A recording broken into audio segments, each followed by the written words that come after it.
This is English Conversation Podcast. Hello, everyone, and welcome back to Jim and Wendy. I'm Jim. And I'm Wendy.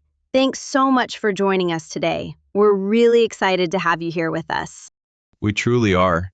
You know, we love seeing how our community grows every week. It's amazing to see so many of you working hard to improve your English. That's right. And today we have something really useful for you. We're going to talk about everyday conversations, but at an intermediate level. These are the kinds of chats you might have with friends at work or even with neighbors. Exactly.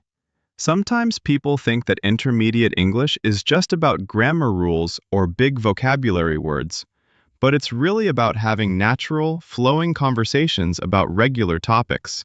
And remember, learning English is a daily journey. Some days feel easier than others, and that's totally normal.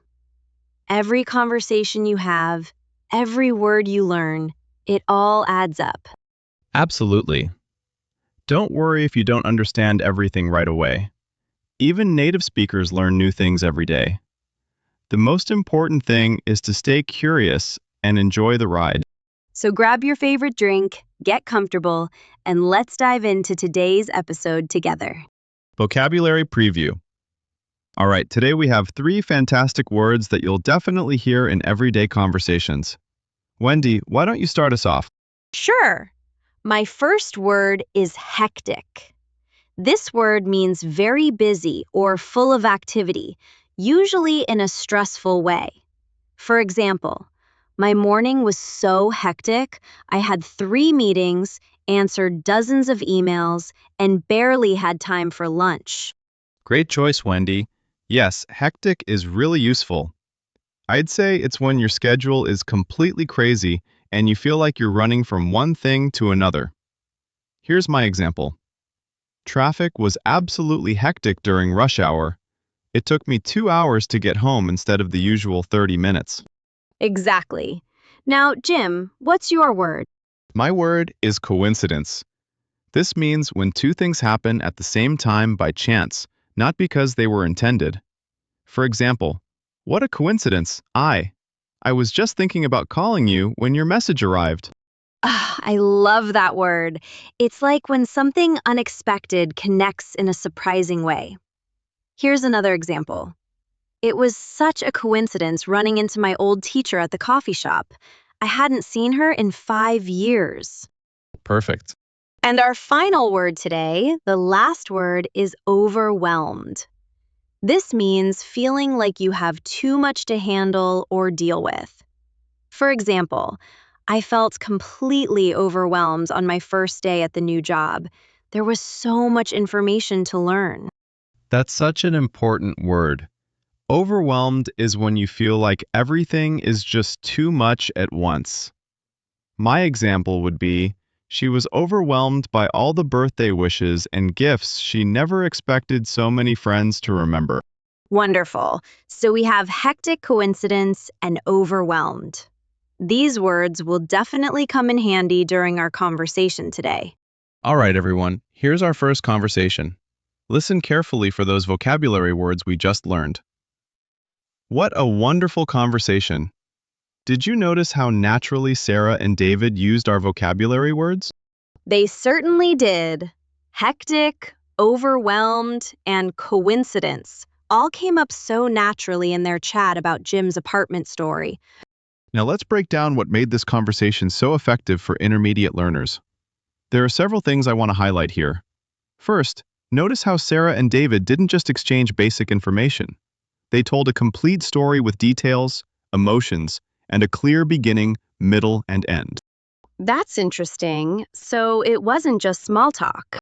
Exactly. This is what separates intermediate conversations from beginner ones. Sarah could have simply said, Jim found an apartment, but instead, she painted the whole scene. She mentioned the cafe location, described Jim's emotional state, and even included the detail about forgetting lunch. This storytelling approach is crucial for B1 to B2 level speakers.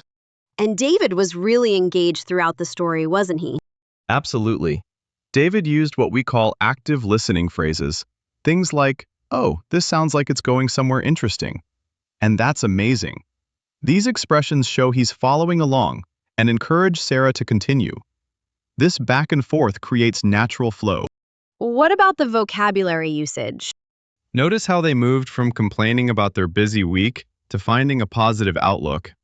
This emotional arc is typical in intermediate conversations. They are not just about exchanging facts, but about sharing feelings and finding meaning. David even applied Jim's story to his own situation, which shows critical thinking. The conversation also had a nice message, right? Yes, notice how they moved from complaining about their busy week to finding a positive outlook. This emotional arc is typical in intermediate conversations. They're not just about exchanging facts, but about sharing feelings and finding meaning. David even applied Jim's story to his own situation, which shows critical thinking. So there were different layers to understand. Exactly. Surface level 2 colleagues chatting deeper level, supporting each other through stress, sharing inspiring stories, and finding hope. This complexity is what intermediate learners need to master, understanding not just what listeners say, but why they say it and how it affects the relationship. That makes sense. Should we move on to our next vocabulary set? Great timing, Wendy. Let's introduce 3 more useful words for our next conversation. Vocabulary preview. Our second set of words is just as exciting. I'll start with subtle. This means something that's not obvious or direct, but requires attention to notice. For example, there was a subtle change in her tone when she mentioned her ex-boyfriend. You could tell she was still uncomfortable about it. Excellent choice, Wendy. Subtle is perfect for describing things that aren't immediately obvious, but make a big difference. My example, the subtle lighting in the restaurant created such a romantic atmosphere that many couples chose it for their anniversary dinners. Love that. Now, what's your word, Jim? I chose reluctant. This means being hesitant or unwilling to do something, usually because you have doubts or concerns. For example, Tom was reluctant to try the new restaurant because he'd heard mixed reviews about their service. That's such a useful word. It shows that someone isn't completely against something, but they have reservations. Here's my example. She was reluctant to share her idea during the meeting because she wasn't sure how her colleagues would react. Exactly. And our final word, Wendy. The last one is assertive. This means being confident and direct in expressing your opinions or needs without being aggressive. For example, Maria was assertive during the negotiation. She clearly stated what she wanted, but remained respectful throughout the discussion. Perfect choice. Assertive is essential for describing confident communication. My example would be his assertive response to the criticism showed that he could defend his work without becoming defensive or rude. Wonderful. So we have subtle, reluctant, and assertive. 3 words that really capture different communication styles and behaviors.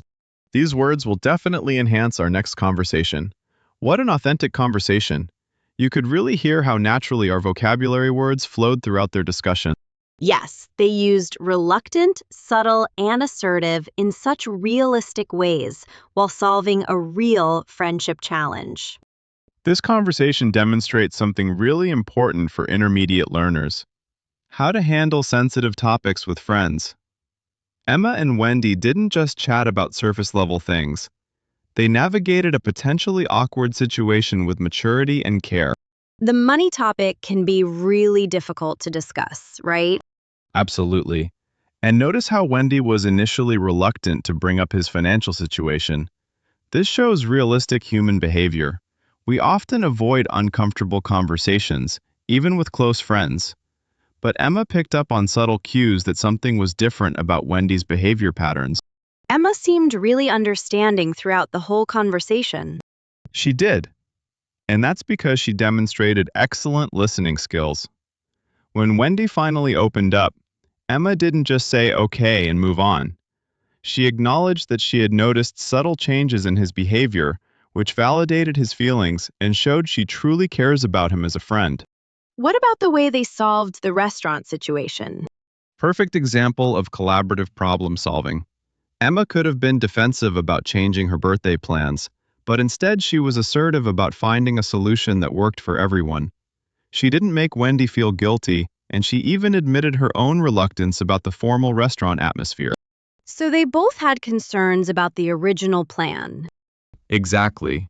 This shows how assumptions can create unnecessary stress. Wendy assumed Emma really wanted the fancy restaurant while Emma was actually having second thoughts too. When they communicated openly, they found a much better solution that suited both of their actual desires. The conversation had a really nice development, didn't it? Yes, it moved from surface-level planning to deeper friendship values. They discussed honesty, financial challenges, and how to maintain relationships during difficult times. This emotional depth is exactly what intermediate learners need to master conversations that matter beyond just exchanging information. And that's a wrap for today's episode. We hope you enjoyed these conversations as much as we did. Yes, we talked about real situations, stress, friendship, and how small things can bring surprising changes. Exactly. And remember, learning English isn't just about grammar or long lists of words. It's about using language to connect, express yourself, and grow. And that takes time. Some days feel easier, others a bit slow, but every little step matters. So be proud of yourself for showing up today. Listening, thinking, learning, it all adds up. And don't worry if you need to hear things more than once. That's how we all grow. If you liked today's episode, share it with a friend who's also learning English. And if you want more, stay tuned. We have many more real conversations coming your way. Until next time, stay curious, stay kind. And keep learning, one day at a time. See you soon.